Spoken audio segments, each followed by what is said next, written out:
We focus today on Tesla returning from a downward trajectory on the stock into a rising stock with all the qualities of the best place to trade stocks and options anywhere in the S&P. This is Greg for Teslafaninsight. If this is your first time, welcome. If you're a repeat visitor, welcome back. We also want to thank our Patreon supporters. If you'd like better ideas on investing and trading, please join us on Patreon. We also wanted to note that this is a copyrighted broadcast. Our video for today opens with video of the Tyson's Corner facility of Tesla. In particular, we wanted to emphasize the point that we're actually seeing inventory levels where the storage facilities are kind of full of mostly Model Ys, but as Model 3s as well, which is kind of strange given the fact that there's a shortage of every type of Tesla, with many companies like Hertz and Autonomy attempting to buy whatever's not already accounted for by buyers. So I don't know why we're seeing sitting inventory, but you'll see it in this video and we'll emphasize the point.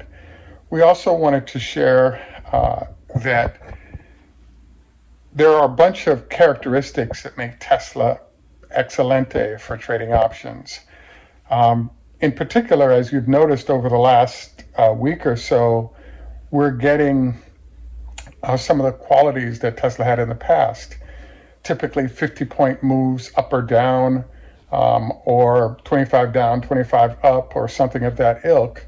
When you have as much as a 50-point move, that's enough to buy a call and let it rise through that and make a decent amount of money. Or if you think it's going to fall, buy a put. Making money on options really is driven by having enough of a move, or what I call delta, to make it possible to make money on taking one side or the other. The other thing so there's a number of items that go along with what we're seeing. For example, Tesla was just approved as with GM and others for the new tax credit. According to stuff we've been reading, each car has about a $4,000 tax credit that goes with it. And once we get into vehicles like the Semi, that number could be as high as $40,000 per vehicle. So these are definitely incentives that would lower the overall cost of ownership and encourage more people to perhaps purchase Teslas. So this tax credit may not be a huge deal, but with the stock price being up 49 points on Friday, it suggests that this is another example of a catalyst. We also are about to see the impact of Tesla doing a 3-for-1 split. So that's another potentially stock boosting element. And so there's this hit parade that keeps occurring. I do not know if the excess vehicles we're seeing sitting at the service facilities are consistent with vehicles that are part of an increased production run coming out of any of the new factories, either the new or old factory domestically for Tesla. But the fact that we're now seeing idle vehicles sitting for test drives, as well as for clean up and present to buyers, is really exciting. Another catalyst that is sitting, waiting to sort of be unleashed, is the fact that Elon has articulated that they're really pushing to get to 5,000 units produced per week in both of the new factories. Now, is this possible? I think absolutely. When will this occur? The drone folks are going to give us some numbers once this starts happening, but I think it's an extremely positive circumstance to have, A, the discussion of this, and B, start seeing cars that should have already been in customers' hands after a long weekend that are kind of sitting in storage. Is it possible that the run of productions is higher than expected, and therefore those increased numbers are going to affect the end of the quarter numbers that we see? At this point, it's an unknown, If you have any answers to this, please let us know so we can add this to our information flow, because it's definitely going to impact the stock. The next thing that I wanted to review in the great trading circumstance is, in the trading field, there's a concept called Wall Street tends to climb a wall of worry.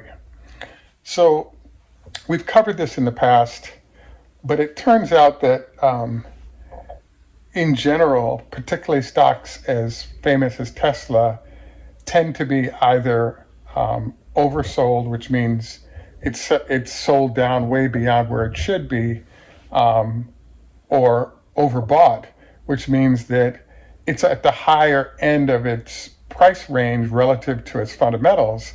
So now you have a problem where money managers have a hard time purchasing that. And so I really think right now, despite all the issues of Ukraine and other things happening, there's a way in which Tesla is actually sitting in a position currently that it's still slightly undersold. So I believe what this therefore means is, after we have the 3-day rule affecting what's going on with the tax credits, I actually believe above $1,000 a share this week is actually realistic, as the analysts have a chance to fully digest the implications of Tesla benefiting once again from this tax credit. It's not a huge number, $4,000 against a $60,000 car, but with the increasing costs of financing, I believe this might mitigate the financing component of it and therefore validate more people doing the purchase. So I'd have to say to everybody involved, congratulations to Tesla and re-entering, I want to say, a positive zone of upward draft. Another variable that's affecting things is that Elon Musk has talked about the fact that they are starting to see a retreat on the costs relative to commodities. So I think that this will definitely help Tesla's profit margin, and it'll also help in terms of potentially lowering prices relative to these. And so I think that's another positive sign for the company, positive sign for potentially the stock moving. So as you can see from the list we've reviewed, there are a large number of catalysts that have already affected the stock that's prompted it to move up in the short term. Now we keep getting a drum roll of more and more items that are coming in that are affecting it. And we're now adding to oil prices are now below the $100 mark for multiple days in a row. So this is the number one sort of inflation impacting factor. So therefore, it's my belief that we have a lot of really positive things occurring, and caution is appropriate given that we are theoretically bound into a recession and how that might affect everybody, including Tesla. But it just seems like Tesla is enjoying what has been and will be an excellent period of growth and profitability. So we will definitely keep you abreast of what we learn and where we think things are going. But in the short term, particularly as we head into the split, I believe we're going to see some very, very nice movement of Tesla's stock price. And the big open question is, what about this 5,000 potentially a week coming out of new production facilities? And the answer is, we're not going to be told when that happens, and so we'll rely on the eyes that we have in the sky. But I would not be stunned to see this start to happen in the next couple of weeks. And if that does occur, you're adding a large number of vehicles to the annualized production, and that I think will cause the stock to at least move 100 points up, but it could be 200 or 300 points because the models have to be modified to embrace the new production that's arriving.